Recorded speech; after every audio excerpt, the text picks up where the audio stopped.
Ambassador Jin Min-jun sat in his designated seat within the human delegation section of the Grand Assembly Hall. The massive chamber stretched out before him like a metallic cathedral, its walls gleaming with the soft blue light that the Nexarch preferred. Representatives from 47 different species filled the tiered seating, their various forms creating a bizarre tapestry of galactic life. Jin adjusted his simple black suit and checked his translation device. After 3 years serving as humanity's voice in this assembly, he still found the formal proceedings exhausting. Today's agenda promised to be particularly challenging. The Zephyrian Collective had submitted a proposal regarding what they delicately called primitive species management. Elder Vorthok of the Dominion Council rose from his elevated platform. His reptilian features cast sharp shadows in the artificial light as he began to speak. His words carried the weight of ancient authority, and Jin knew that whatever came next would not favor humanity. Honored delegates. Vorthok's voice resonated through the chamber's acoustic system. We gather today to address a growing concern within our civilized galaxy. Certain developing species have been granted privileges far beyond their current evolutionary status. Jin felt his jaw tighten. The careful language could not hide the obvious target of this discussion. Humanity had been the newest addition to the Galactic Committee, accepted only 5 years ago after demonstrating faster-than-light travel capabilities. Since then, their rapid expansion and technological innovation had clearly made some of the older species uncomfortable.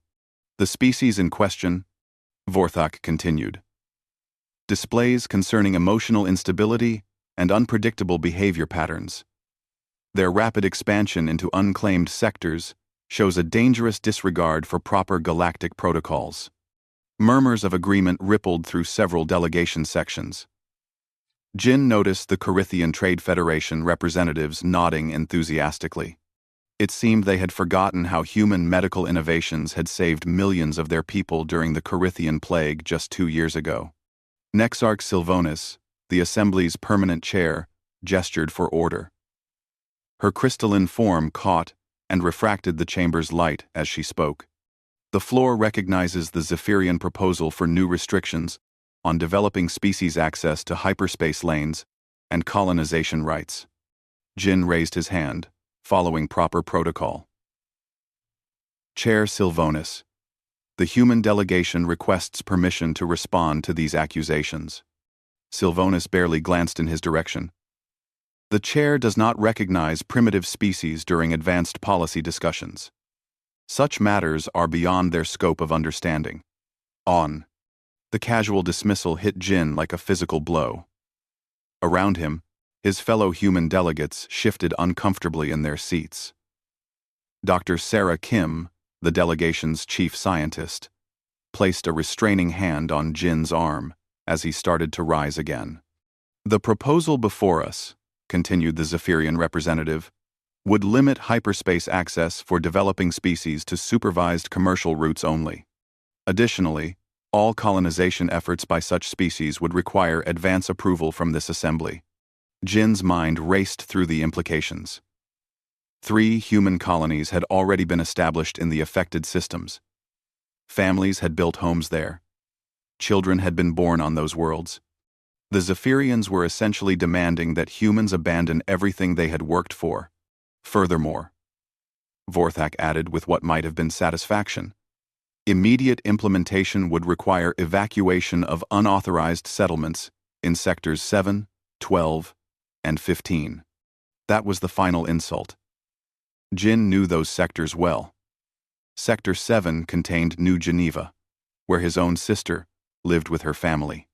Sector 12 housed the agricultural colony that had been feeding 3 neighboring systems during their recent drought. Sector 15 contained the mining operation that had been providing rare minerals to half the galaxy at cost. The vote proceeded with mechanical efficiency. Species after species cast their approval for the restrictions. The Altarians abstained, which Jin appreciated, but it made no difference. When the final tally appeared on the chamber's displays, the measure had passed by an overwhelming margin. Sylvonis announced the result with bureaucratic neutrality. The measure passes. Developing species restrictions will take effect immediately. This assembly considers the matter closed. Jin stood up slowly. The movement caught the attention of delegates near the human section. His fellow humans looked at him with a mixture of concern and curiosity. "Chair Sylvanus," Jin said, his voice carrying clearly through the chamber's acoustics. "The chair does not recognize," Sylvanus began. "This assembly has forgotten what civilization truly means," Jin interrupted, his words cutting through the formal atmosphere like a blade. The chamber fell silent. Even the constant hum of translation devices seemed to pause. Jin looked around the vast hall, meeting the alien gazes that were now fixed upon him. "You speak of primitiveness and emotional instability. You worry about unpredictable behavior. Yet you have just voted to destroy the homes of families who have done nothing but contribute to galactic society." He gestured to his delegation. "Dr. Kim's research has extended lifespans across 12 species. Engineer Park's designs have improved trade efficiency by 30%. Our colonies have freely shared resources during emergencies without asking for payment or favor." More delegates were paying attention now. Jin could see uncertainty flickering across some faces. "You call us primitive," Jin continued. "But we have never voted to harm others out of fear. We have never used our strength to suppress those different from us. We have never mistaken cruelty for wisdom." He moved toward the aisle, and his fellow delegates rose to follow him. The sound of chairs scraping against metal flooring echoed through the silent chamber. "When you realize your mistake," Jin said, reaching the main exit, "you know where to find us." The human delegation filed out in orderly fashion. No shouting, no dramatic gestures, no threats. They simply left.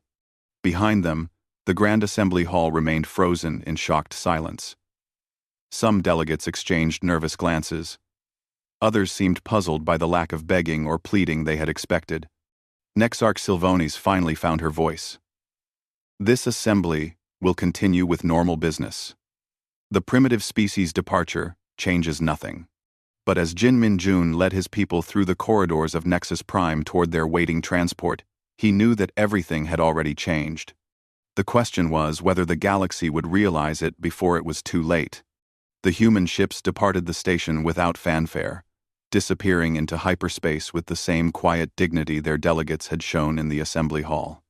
Behind them, the galactic government continued its meetings, unaware that they had just made the greatest mistake in their civilized history. 2 months had passed since the human delegation walked out of the Grand Assembly Hall. Trade Minister Kellux of the Corithian Federation stared at the emergency report on his desk with growing concern. The numbers made no sense. Medical supply shipments from human space had simply stopped. No explanation, no warning, no hostile action. The production facilities in human territory had gone silent. Ships that normally carried life-saving medicines to Corithian colonies were nowhere to be found on the shipping manifests. Kellux activated his communication array and contacted his counterpart in the Zenthari Mining Consortium. Administrator Threnx appeared on the holographic display, her rocky features showing unusual stress patterns. "Threnx, are you experiencing supply issues with human-manufactured goods?" Kellux asked without preamble. "Worse," Threnx replied grimly. "Our mining operations in the Outer Rim are failing. The extraction equipment designed by human engineers requires maintenance protocols that only they understood. Our productivity has dropped 70%. Kellux felt a cold sensation spreading through his thorax. "Have you tried contacting human technical support?" "We sent dozens of messages. The responses are always polite and professional. They simply state that the Galactic Committee's recent decisions have clarified humanity's role in galactic affairs, and they are respectfully complying with our wishes for separation." The implications began sinking in.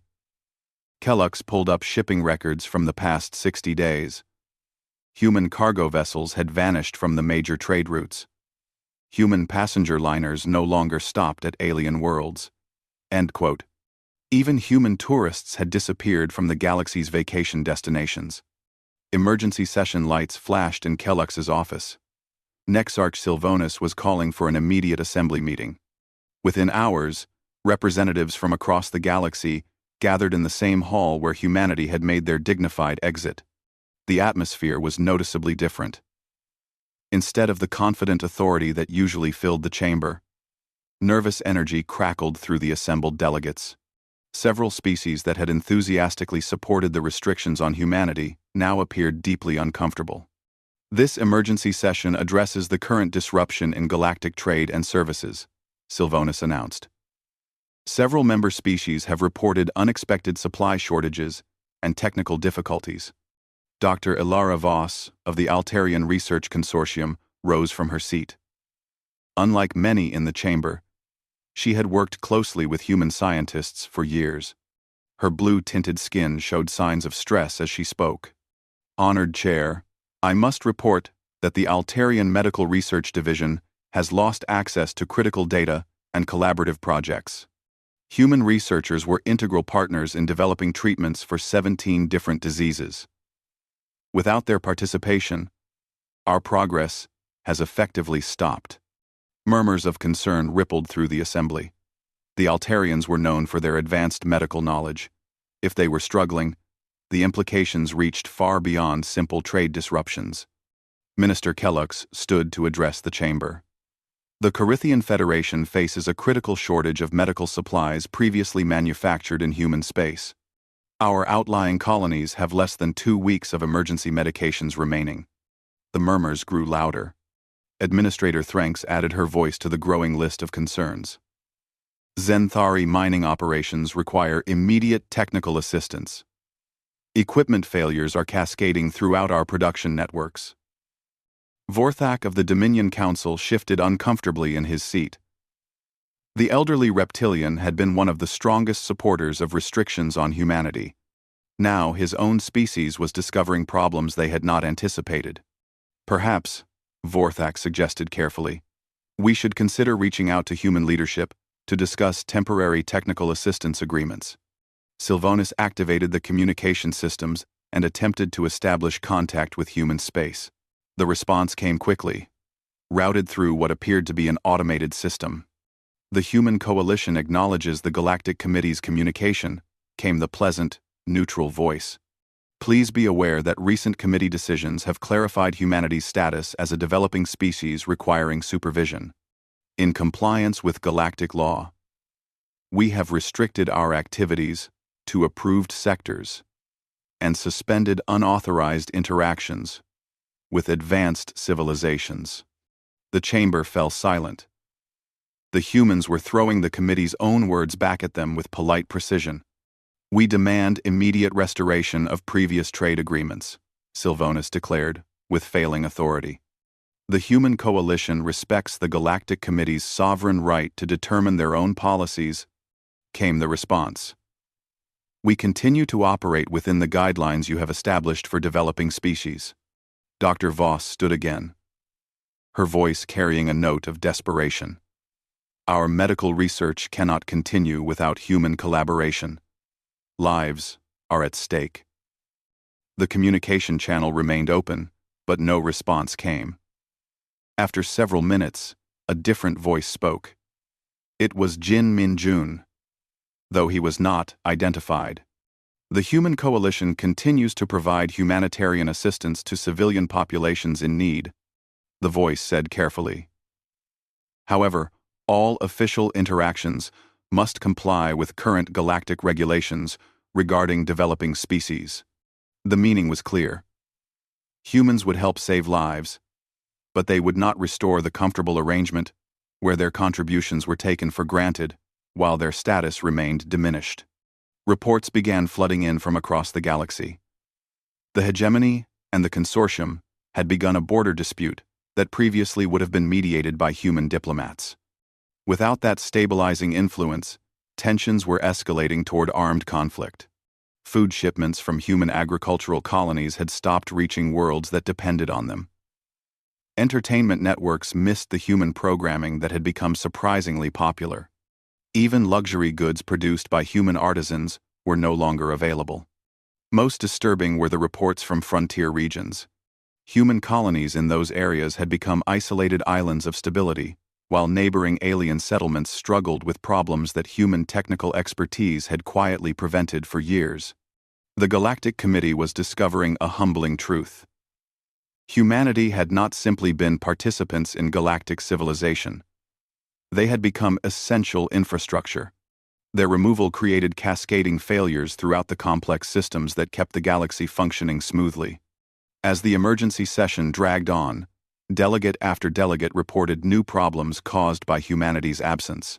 The species that had supported restrictions most strongly were suffering the worst effects. Silvones finally called for recess as the reports grew too numerous to process effectively. As delegates filed out of the chamber, many cast worried glances at the empty section where human representatives had once sat. The galaxy was learning a painful lesson about the difference between civilization and mere technological advancement. True civilization, it seemed, required more than advanced weapons and faster ships. It required the wisdom to value contribution over hierarchy, cooperation over control. In the corridors outside the assembly hall, quiet conversations began about reaching out to human space. Pride was a luxury the galaxy could no longer afford. 4 months after the walkout, the galaxy had descended into chaos that none of the ancient species had predicted.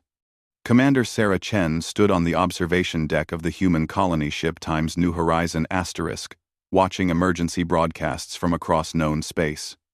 The border dispute between the hegemony and the consortium had erupted into full warfare. Laser fire streaked across the view screen as news feeds showed battle fleets engaging near the contested Thrix system.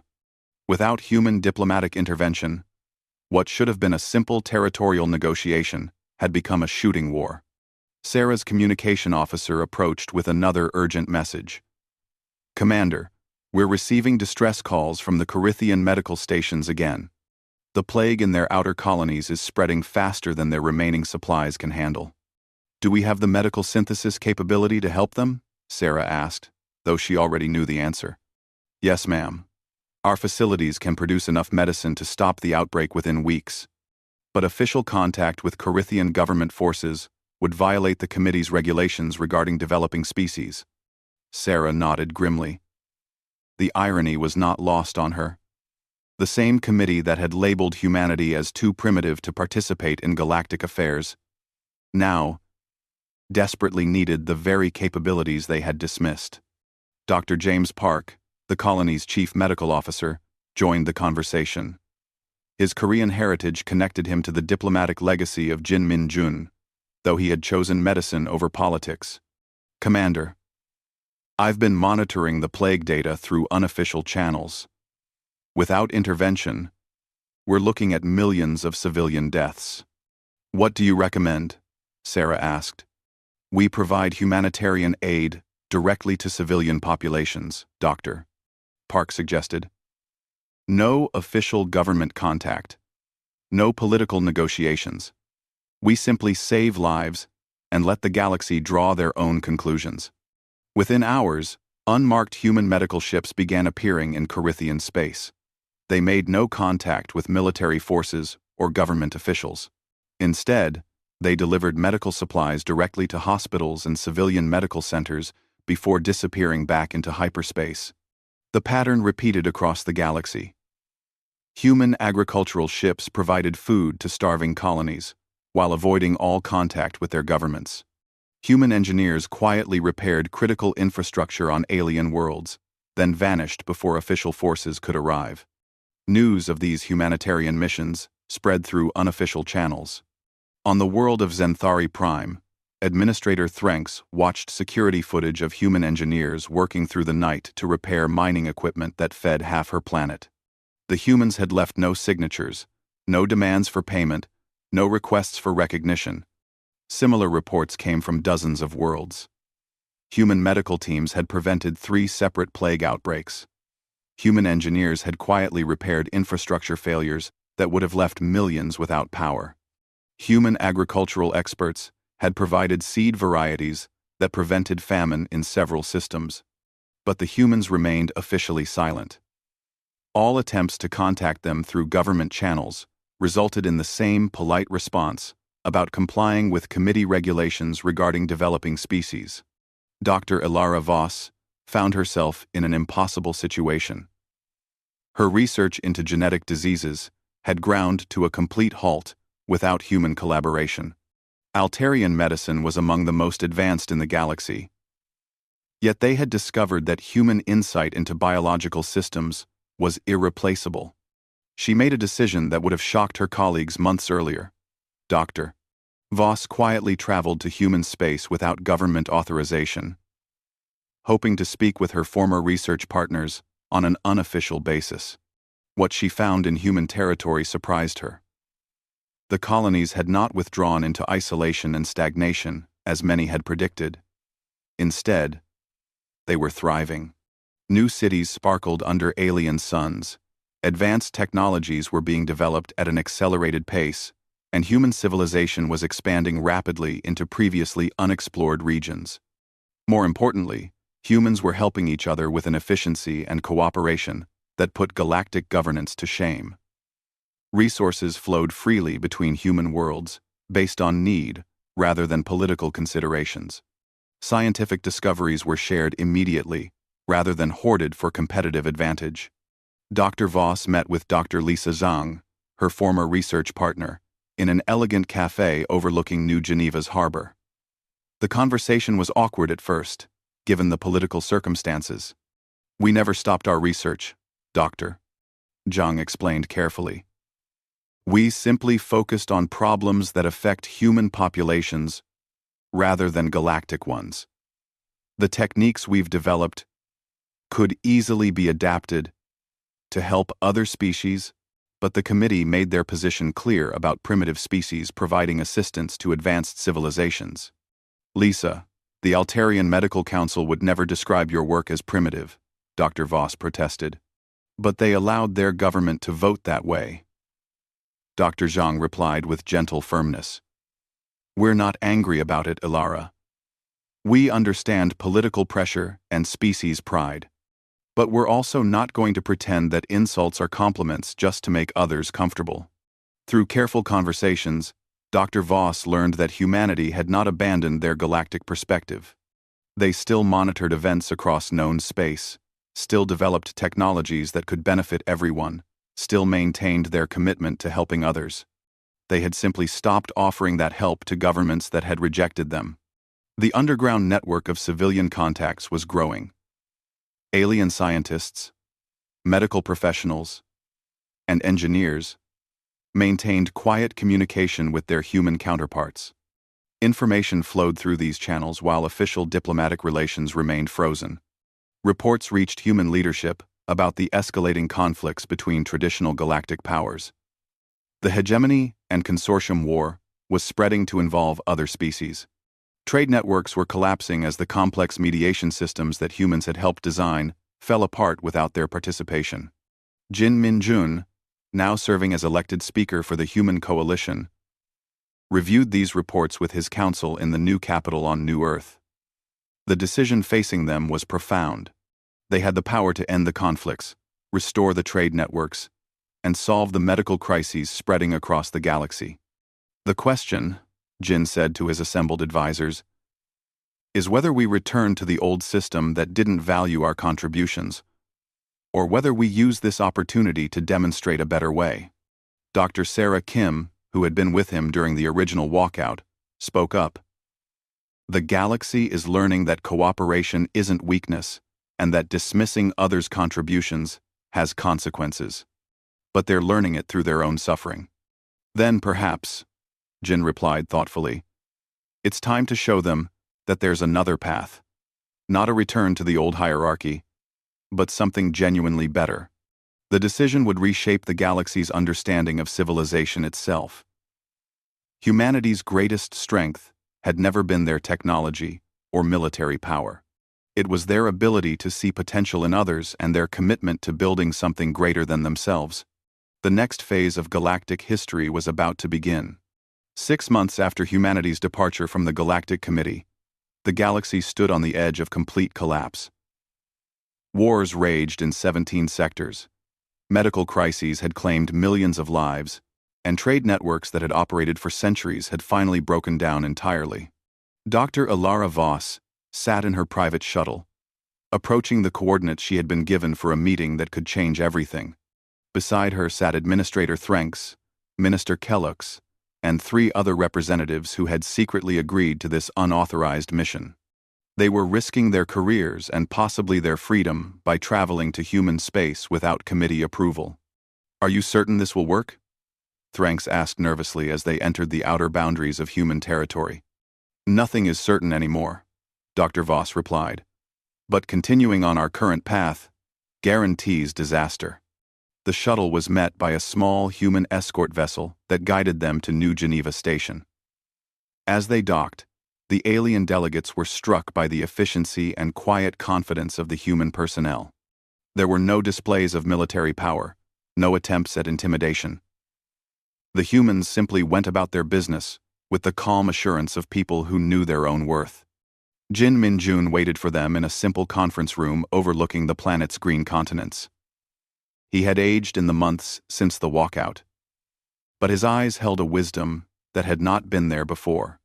With him sat Dr. Sarah Kim, Engineer Park, and several other figures the delegates recognized from their former collaborative efforts. "Thank you for coming," Jin said simply as the alien delegates took their seats. "We understand this represents significant personal risk for each of you."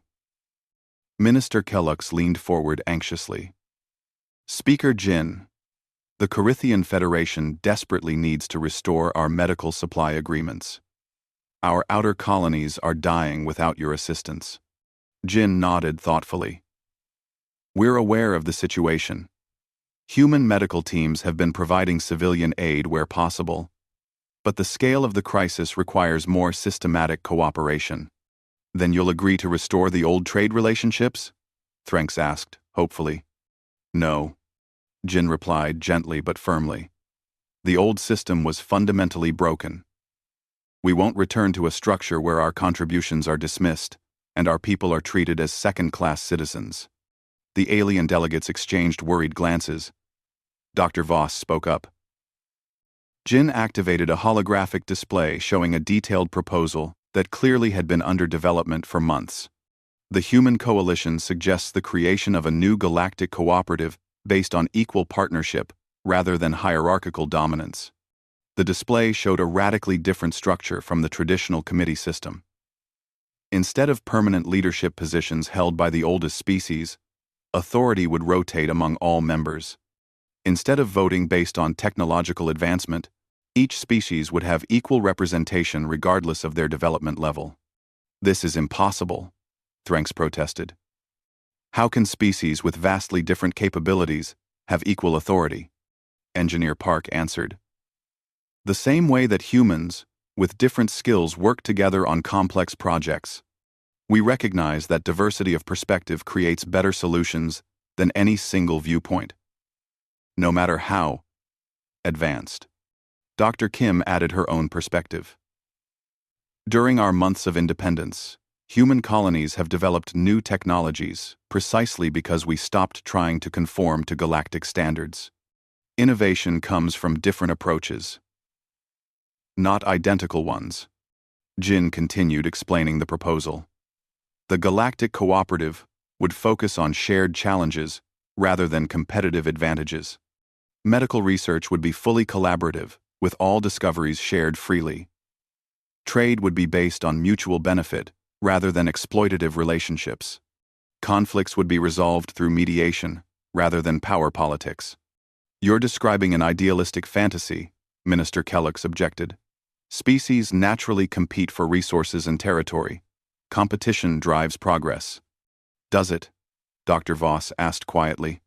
She had been studying human colonies during her secret visits. Human settlements are advancing faster than our traditional competitive systems. Their cooperation model produces more innovation, not less. Jin pulled up data from the past 6 months. Human space showed remarkable growth in technology, arts, medicine, and quality of life. Without the need to navigate complex galactic politics, human creativity had flourished in unexpected directions. We're not suggesting the elimination of individual cultures or goals. Jin explained. We're proposing a framework where different approaches can coexist and learn from each other rather than trying to dominate each other. Administrator Threnk studied the proposals with growing interest. Her mining operations had failed without human technical support, but these plans showed integration possibilities she had never considered. What about species that refuse to participate? They're welcome to maintain the current committee structure, Jin replied. But they won't have access to cooperative resources or participation in our collaborative projects. We won't force anyone to change, but we won't enable systems that treat some species as inferior. The alien delegates spent hours reviewing the detailed proposals. The plans were comprehensive, addressing everything from trade regulations to conflict resolution to scientific collaboration. More importantly, they were practical. Human colonies had already begun implementing these principles among themselves with remarkable success. Dr. Voss finally broke the lengthy silence. The Altarian Science Council would likely support this approach. Our research suffered more than we admitted when human collaboration ended. The Corithian medical crisis has shown us how interdependent we really are, Minister Kellux added reluctantly. Our pride nearly cost millions of lives. Thranks nodded slowly. Zenthari mining operations were more dependent on human innovation than we wanted to acknowledge. This cooperative model might actually improve our capabilities rather than limiting them. Jin smiled for the first time during the meeting. We're not asking anyone to abandon their heritage or surrender their independence. We're simply suggesting that cooperation produces better results than competition for everyone involved. The delegates agreed to take the proposals back to their governments, though they knew the reception would be mixed. The older, more traditional species would resist any change that reduced their privileged status. But the mounting crises had made clear that the current system was unsustainable. As the alien delegates prepared to leave, Jin made one final offer. Human, medical, and technical teams are ready to provide immediate emergency assistance to any world that requests it. No political strings attached, no demands for commitment to the cooperative. We'll help because it's the right thing to do, regardless of what your governments decide about the future. The shuttle journey back to committee space was quiet as each delegate contemplated the choice before them. They had seen functioning proof that humanity's vision could work. The question was whether the galaxy was ready to embrace a new model of civilization based on respect rather than dominance. Behind them, human space continued its quiet revolution in how intelligent species could live together. The galaxy would never be the same, regardless of what the committee chose to do next. 1 year after humans had walked out of the Grand Assembly Hall, Jin Minjun stood at the podium in that same chamber. But everything else had changed. The tiered seating that had once emphasized hierarchy had been replaced by circular arrangements where all delegates sat at equal levels. The crystalline walls now displayed symbols from every member species, rather than favoring the traditional powers. Most significantly, the atmosphere in the hall buzzed with genuine cooperation rather than political maneuvering. Jin looked out at the assembled representatives of the new galactic cooperative. 43 species had joined the organization, abandoning the old committee structure that had finally collapsed under the weight of its own dysfunction. Even more remarkably, several species that had never been considered for committee membership now participated as equal partners. Friends and colleagues, Jin began, using the translation protocols that now carried his words equally to every delegate. We gather today to celebrate not just survival, but transformation. The past year had been turbulent. The old committee had resisted change until the very end, even as wars raged and trade networks collapsed around them. Only when half their member species defected to join the cooperative had the traditional powers finally accepted that their age of dominance had ended. Dr. Ilara Voss, now serving as the cooperative's chief science coordinator, rose from her seat among the Altarian delegation. Speaker Jin, I would like to present our annual research report. The holographic displays activated to show the remarkable progress of the past 12 months. Medical breakthroughs that had taken decades under the old competitive system were now being achieved in months through collaborative research. The plague that had threatened Corythian space had not only been cured, but had led to treatments for 17 related diseases affecting multiple species. The key difference, Dr. Voss explained, is that we now share discoveries immediately rather than hoarding them for competitive advantage. Altarian theoretical research, combined with human practical innovation and Corythian biological expertise, has accelerated progress beyond what any single species could achieve. Minister Kellux stood to address the assembly. His transformation had been among the most dramatic. Once a proud defender of Corythian independence, he had become one of the strongest advocates for cooperative governance. "The Corythian Federation wishes to acknowledge our debt to this assembly," he said formally. "Human medical assistance saved over 12 million lives during our crisis. But more than that, joining the cooperative has improved our capabilities in ways we never imagined possible." Similar reports came from across the assembly. The Zenthari mining operations now produced twice their previous output through collaborative engineering. The hegemony and consortium had not only ended their war, but had merged their technologies to explore previously impossible stellar engineering projects. Perhaps most surprisingly, even some of the traditional powers had eventually joined the cooperative. Nexarch Silvanus, the former committee chair, now served as one of many rotating coordinators rather than permanent ruler. "I must acknowledge," Silvanus said when her turn came to speak, "that my species spent centuries believing that advancement meant domination. The cooperative has shown us that our greatest achievements come when we lift others up rather than holding them down." Jin smiled as he listened to the reports. The transformation had not been without challenges. Some species had struggled to abandon competitive thinking. Others had difficulty accepting that newer or smaller civilizations might have valuable insights, but the results spoke for themselves. Commander Sarah Chen, now serving as Humanities Security Coordinator, presented the annual peace report. "For the first time in recorded galactic history, we have experienced 12 consecutive months without major armed conflicts between member species. The mediation protocols developed through cooperative effort have resolved disputes before they could escalate to violence." The success had attracted attention from beyond the original committee territories. 3 previously unknown species from distant sectors had requested membership after observing cooperative achievements. Even more remarkably, several developing civilizations that would never have been considered for committee membership were contributing valuable perspectives to cooperative projects. Engineer Park, now leading the cooperative's infrastructure development, showed images of the great works being accomplished through shared effort. Massive space habitats that could house millions. Interstellar transportation networks that connected distant worlds. And terraforming projects that would create new homes for multiple species. These achievements require capabilities that no single species possesses, Park explained. Human engineering combines with Altarian science, Zenthari resource expertise, Corythian biological knowledge, and contributions from dozens of other partners. Together, we can accomplish what none of us could achieve alone. As the reports continued, Jin reflected on the journey that had brought them to this moment. The walkout that had seemed like an ending had actually been a beginning. By refusing to accept second-class status, humanity had forced the galaxy to confront its own limitations. But the real breakthrough had not been human stubbornness or alien desperation.